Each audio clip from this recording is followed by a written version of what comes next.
guys, and welcome back to the Coffee and Hero Show. So we're back again. Obviously last week we were on hiatus. I've explained it in the pull list video as well, joys of late deliveries and so forth, but everything was nice and early this week, so I'm able to take you guys through some of the new stuff that we've got into the store. So in this section of the Coffee and Hero Show, we always focus on what's new in terms of graphic novels that have come in rather than single issues. We'll always show off the photos on the social media of everything that's on the new release racks, for example. But we just like to show off some of the graphics that are coming into the store. Sometimes they're top-ups of existing, properties or things that we've got back in stock. Sometimes it's new releases, but we'll guide you through them all anyway. So just going to kick things off with the Walking Dead Compendium, because these Walking Dead Compendiums are just flying in and flying out at the moment. I've always been a huge fan of The Walking Dead. I've always advocated for the comic book. I absolutely adore it. I think it's a classic for a reason. This is Compendium 2 back in stock. We do have Compendium 1 that's sold out today, ordered for next week again. But I think it's sometimes with The Walking Dead, because it's finished, people are more ready to jump on it and so forth. But we're doing our best to always have them in stock, whether it's through the trade paperback collections or the compendiums if you want to fully commit to the series. Next up was something I showed off on social media. So we have Nocterra Trade Paperback Volume 1. But what we've done is we have actually managed to procure these book plates officially from Image Comics. And every book plate that's sold with every copy is signed by Scott Snyder and Tony Daniel, so writer and artist. These are very much while stocks last. We've already been getting requests for them, people to put them in their boxes and so forth. So this appeals to you, get in touch, because when we hit top-ups for Nocterra and so forth, I would say that the book plates won't be an option with that, unfortunately. You'll notice throughout the series that we've got in this week as well, there's a bit of an emphasis on horror, obviously coming up the Halloween one to get some good stuff in. So we have Year Zero from AWA Comics, Benjamin Percy on writing, Ramo and Rosanas on art. I've spoke about this before, this title, it's another zombie tale, but instead of just focusing on one specific group of people in one place in the world, whether that's America or whatever, it looks at how it affects all four corners of the globe, and you have 4 different stories. There's also a Year Zero Volume 2, which we have in stock, but this is where to kick things off with the Volume 1. New out this week is Avatar The Last Airbender. This is a compendium for Smoke and Shadow. With this one, you're essentially collecting together parts 1 to 3. There's a sketchbook section as well, and this is very much for the Avatar fan or the manga fan in your life. Back in stock this week is Undiscovered Country number 1. So again, Volume 2's on the racks, already been released. We're 2/3 of the way through the third part, so trade paperbacks will be a couple months down the line.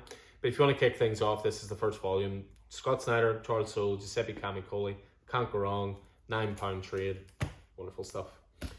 Brand new in this week is Ultra Mega. So this is from James Harron, who writes and draws, Dave Stewart on colours. It's done as Volume 1. I believe it's going to be back next year as well. These were all oversized issues, great kaiju storytelling, some great human stories through this as well. This is up there with some of my favourite books this year. And again, this is a lovely big thick trade, so that's a brand new one out this week. Back to the realm of horror, and we have the excellent Scarentude from Nick Roche and Chris O'Halloran. Some Irish myth type storytelling in here, some Stranger Things level sort of horror, but it also goes a wee bit darker than that as well, and also has one of the best characters introduced in comics recently, the local conspiracy theory nut, who is just a great character. A couple of restocks back in, so we were missing Saga Volume 8. We now have 1 to 9 back on the racks. Obviously big news this week with Saga coming back in January 2022, so if you want to get caught up on Saga, great time to jump back into it. My weekly shout out for Nailbiter, but we have tons of number 1s in stock, but number 2 was proving a little tricky to come by. Managed to get it back in stock again, so if you're enjoying Nailbiter, we've got you covered. Volumes 2's there, Volume 3's there, Volume 4, etc, etc. Another horror one for you now, which is a one and done. This was selected for NPR's 100 Favorite Horror Stories of All Time.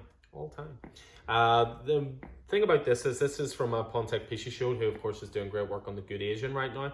But this was a horror graphic novel that he went into, and this is some great stuff. I believe the artist is Aaron Campbell as well, who did such great work on the Hellblazer, recent Hellblazer series for DC.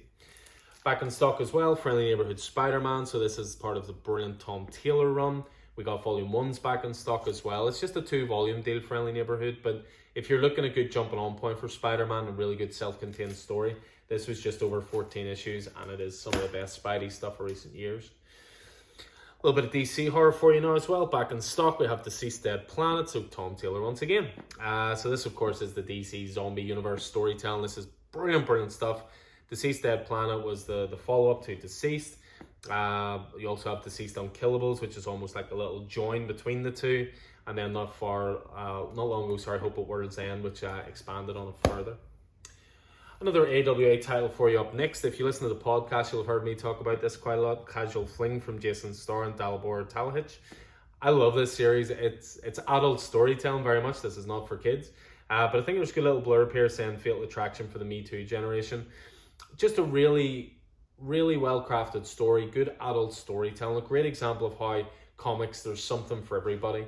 Like, this wouldn't appeal to a superhero fan, but as a good sort of late night thriller equivalent for a movie, that kind of thing, I absolutely loved it. Really good.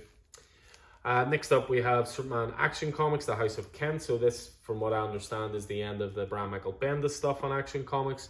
For some people, it'll be relieved to see it's the end of John Romita Jr. on Action Comics.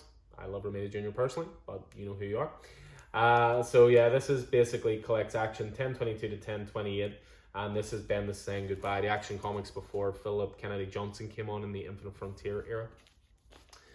Magic the Gathering has been relaunched not too long ago from Jed McKay. This is through Boom Comics. Lovely hardcover for this one. This is the first volume as well. So this collects the first 5 issues of the Magic the Gathering series. Another really cool one. This is from Dark Horse Comics. I really dug this myself. This was a 4-issue sort of paranoid, missing persons, small town mentality, conspiracy theory thriller, if you can follow that logic. Reminded me of Twin Peaks an awful lot, which is a bit of a lazy comparison, but it really does fit. This is from Tyler Boss. Really good. Dead Dog's Bite hardcover. That's the complete volume of that. We also have the end of Joshua Williamson's Flash run as well, aptly named Finish Line. So the volume of that has come in. This basically collects 756 to 762, and this is the end of that really epic run by Joshua Williamson. A couple of hardcovers to finish off with. We have the Umbrella Academy, You Look Like Death. So this is the 4th volume from Jared Way, Sean Simon on art. This was sort of the spin-off from Umbrella Academy, which was subtitled Tales from the Umbrella Academy. But again, look at that hot pink. Absolutely beautiful. A couple more hardcovers to finish off with. We have Gideon Falls, first of all, back in stock. Finally, I can get my copy. Back in stock, Jeff Lemire, Andrea Sorrentino, Dave Stewart in colours. One of the best horror books of the last 10 years. This hardcover volume collects the first 14 issues. And again, perfect for the Halloween fanatic in your life. Brilliant storytelling. And we finish off with a new edition for Arkham Asylum. Possibly the most horror-based book DC have ever done. As Batman falls down the rabbit hole of Arkham Asylum, the Joker's basically taking everybody hostage. The only way I'll let people go is if Batman comes in, because Joker has always said, you belong in here with us, Batman. So Dave McKean art, it's just nightmarish, absolutely amazing. One of the best books you'll ever read, written by Grant Morrison. I can't say enough good stuff about it. And this is a new edition of it, which I believe is going to have the complete annotated script, so it'll have Morrison's notes on it as well, page layouts, gallery of preliminary art. Really thorough special edition hardcover, beautiful. So yeah, those are all brand new in this week. They'll be going on to the shelves tomorrow, which is the 13th of October. So as ever, anything appeals to you, or you're worried you can't get down for a couple of days, drop us a message. We're always happy to hold things for people, stick in their pull list, whatever, that kind of thing. But yeah, tons of good stuff in this week, and as I say, a little bit of a week emphasis on horror, which I'm going to further do next week with some new stuff. But anyway, hope this proved useful as ever, guys. Hope you enjoyed it. Look forward to seeing you in the store soon. Just stay safe out there and take it easy.